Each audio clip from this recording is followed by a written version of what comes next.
According to the Police Crime Report of 2024, fraud cases targeting both financial institutions and personal wallets through mobile money platforms rose by more than 100%.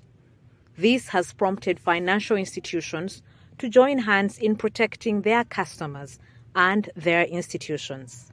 Number one, we could argue that people are now more willing to report some of these things. They've become aware and they are more willing to report. So where initially for us as victims we feared to report because of the stigma, because it has become common ground, people are more willing to share information. So that's one way of looking at it. But the other way is that the cases have actually increased.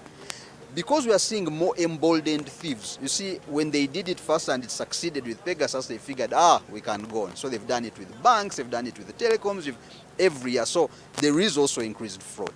The issue of financial institutions working in silos allowed fraudsters to replicate the same tricks across the sector while getting a free pass, since the laws aren't punitive enough to deter them. We realized that the way fraud was being done or conducted within the financial sector, different institutions were being hit the same way. Okay? And then what we discovered was no one was sharing information. So a bank would be subject to a fraud incident, but they keep quiet. If their staff are involved, they just fire them quietly. They keep quiet, maybe claim the money from insurance. If they don't get insurance, they move on, book a loss. Okay? But they were not telling others. So then those same fraudsters, knowing that the banks won't tell others, would go and do exactly the same thing in another financial institution.